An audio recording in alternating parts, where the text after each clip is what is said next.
Hello everyone, आप सभी लोगों का एक बार फिर से आपके अपने YouTube channel massive skill mechanical में स्वागत है। दोस्तों, आज के इस वीडियो में मैं आप सभी लोगों को एनएमडीसी के सिलेबस को ध्यान में रखते हुए मैं आपसे एनएमडीसी का मॉडल पेपर डिस्कस करूंगा, जिसमें कि मैं आपसे मशीन डिज़ाइन के इंपॉर्टेंट टॉप 20 ऑब्जेक्टिव क्वेश्चन और आंसर डिस्कस करूंगा। ये हमारा पार्ट 102 है, यानी कि इससे पहले हम ऑलरेडी 101 वीडियो 101 पार्ट जो है 101 parts total already model paper के अपलोड कर चुके हैं। अगर आपने उनको नहीं देखा है तो आप हमारे चैनल के प्लेलिस्ट में जाके देख सकते हैं।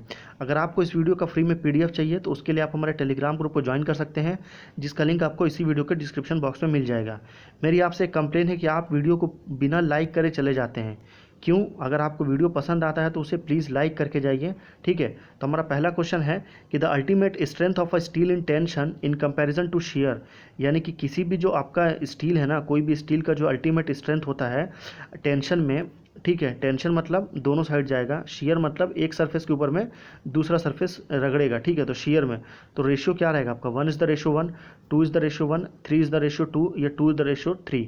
तो उसका जो रेशियो रहेगा आपका अल्टीमेट स्ट्रेंथ ऑफ स्टील का, टेंशन में आपका 3 रहेगा और शियर में आपका 2 रहेगा, मतलब 3:2। तो C is a correct answer. Question number 2 में चलते हैं कि the permissible stress for carbon steel under static loading is generally taken as.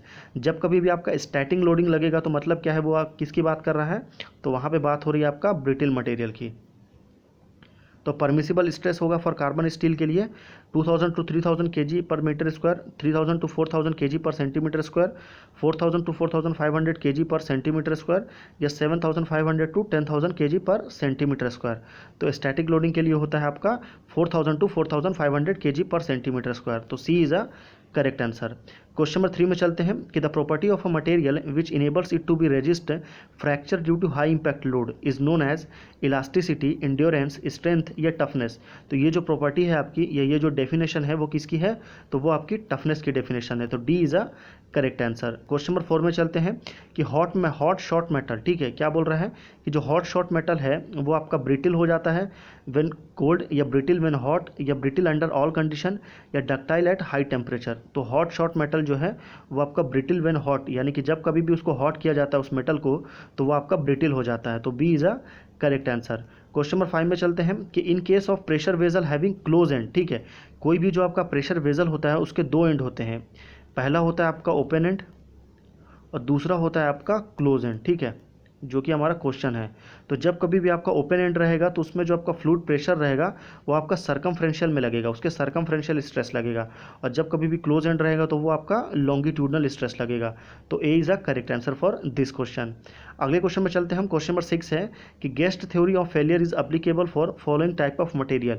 Theory आपका दो होता है, एक आपका होता है कौन सा? तो गेस्ट होता है, और एक होता है आपका रैंकाइन, ठीक है। तो जो आपका गेस्ट थ्योरी होता है वो किसके लिए होता है? तो वो आपका डक्टाइल मटेरियल के लिए होता है। या तो वो डक्टाइल के लिए होगा या तो वो ब्रिटिल के लिए होगा। कभी भी इलास्टिक और प्लास्टिक कभी आता ही नहीं है। तो ये सी और डी को तो सोचना ही नहीं है। तो guest theory for brittle ductile material. And अगला क्वेश्चन है हमारा कि Rankine theory of failure is applicable for. तो रैंकाइन थ्योरी जो है आपका ब्रिटिल मटेरियल के लिए है। तो ये दोनों क्वेश्चन आपको इसलिए पैरेलली रेडी किया ताकि आपको आराम से समझ में आ जाए। क्वेश्चन नंबर 8 है कि screw use for power transmission should have, यानी कि जो हम ये स्क्रू है, इसको जो आप देख रहे हैं यहाँ पे, इसको क्या बोलते हैं? तो इसको हम स्क्रू बोलते हैं। तो जो स्क्रू यूज़ करते हैं हम पावर ट्रांसमिशन के लिए, उसके थ्रेड्स बहुत फाइन होने चाहिए, उसकी इफिशिएंसी हाई होनी चाहिए, उसकी इफिशिएंसी लो होनी चाहिए, या उसके टीथ्स जो हैं, ये जो टीथ्स हैं वो स्ट्रॉन्ग होने चाहिए। तो जो स्क्रू यूज़ करते हैं पावर ट्रांसमिशन के लिए तो शुड हैव हाई इफिशिएंसी, उसकी इफिशिएंसी क्या होनी चाहिए? तो इफिशिएंसी हाई होना चाहिए।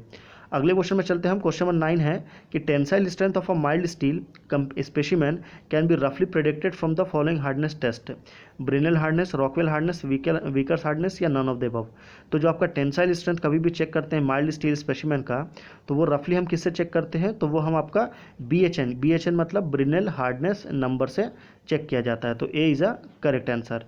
क्वेश्चन नंबर 10 में चलते हैं कि resilience of a material is importance when it is subjected to combined loading, fatigue, thermal stress या शॉक लोडिंग।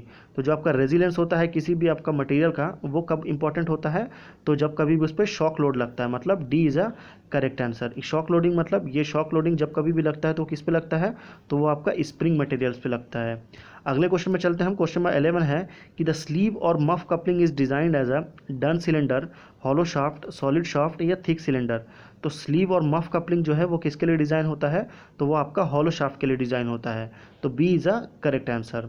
क्वेश्चन नंबर 12 में चलते हैं हम। क्वेश्चन नंबर 12 है कि इन अ फ्लैंज कपलिंग, देखिए यहाँ पे जो आप देख रहे हैं इसको क्या बोलते हैं, तो ये आपका फ्लैंज कपलिंग है, ठीक है। तो in a flange coupling the flange are coupled together by means of bolt and nut, stud, headless taper bolt, या नन ऑफ दिस। तो आपका फ्लैंज कपलिंग में जो फ्लैंज होता है वो एक दूसरे से कैसे जॉइंट है, तो ये आपका बोल्ट एंड नट से जॉइंट है। तो A is a correct answer. Question number 13 में चलते हैं कि if a load W3 is applied instantaneously on a bar then the stress induce in a bar will be. क्या बोल रहा है कि अगर आप किसी बार में, बार मतलब क्या होता है, कोई रॉड है आपके पास, मान लीजिए उस रॉड पे आप कोई अचानक से कोई लोड लगाते हैं, ठीक है, टेंसाइल लोड है, ठीक है, क्या लोड है, W3, ठीक है, मान लीजिए लोड है, तो उस पर जो स्ट्रेस लगेगा वो कहाँ लगेगा, B independent of ratio of mass of load to mass of bar, increase with increase in Y, decrease with decrease in Y, ये depends on the other consideration.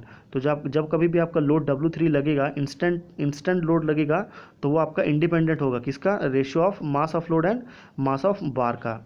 अगले क्वेश्चन में चलते हैं हम। क्वेश्चन नंबर 14, ये भी काफ़ी इंपॉर्टेंट है कि according to Indian standard specification 100H6G5 means that the basic size is 100 mm, actual size is 100 mm, difference between the actual size and basic size is 100 mm, या नन ऑफ दिस। तो 100H6G5 में मतलब क्या है, तो यहाँ पे बात हो रही है जो 100 mm जो है वो क्या है, तो वो आपका बेसिक साइज है, बेसिक साइज ऑफ होल। तो A is a correct answer. Question number 15 में चलते हैं कि surface endurance limit of a gear material is dependent upon its elastic strength, yield strength, Brinell hardness number, या toughness.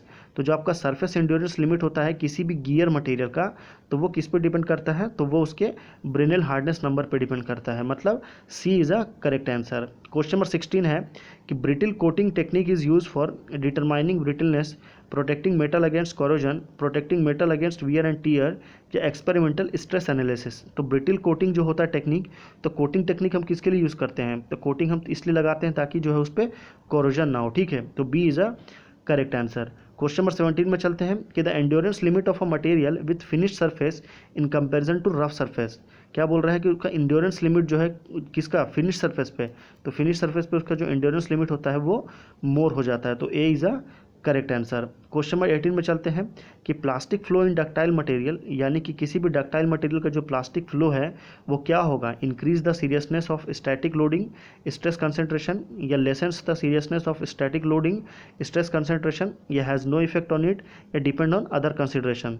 तो जो आपका plastic flow in ductile materials होता है वो होता है आपका lessens the seriousness of static loading, stress concentration. तो B is a correct answer. अगले क्वेश्चन में चलते हैं। क्वेश्चन नंबर 19 काफ़ी ज़्यादा सिंपल क्वेश्चन है। क्वेश्चन क्या है कि size of gear is usually specified, यानी कि कोई गियर है आपके पास में, जैसे मान लीजिए ये आपका गियर है, ठीक है, यहाँ पे 2 गियर दिया है, 2-3 गियर है, एक गियर हो गया, 2 गियर हो गया, यहाँ पे आपका तीसरा गियर हो गया, ये आपका चौथा गियर होगा।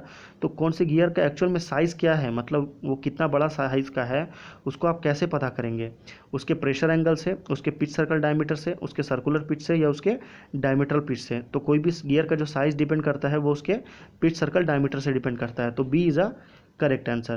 क्वेश्चन नंबर 20 और लास्ट क्वेश्चन है हमारे वीडियो का कि stress concentration in cyclic loading, ठीक है। तो साइक्लिक लोडिंग में जो आपका स्ट्रेस कंसंट्रेशन है वो किस पे डिपेंड करता है, ज़्यादा सीरियस कब होता है, डक्टाइल मटेरियल में, ब्रिटिल मटेरियल में, या equally serious in both cases, या डिपेंड ऑन अदर फैक्टर।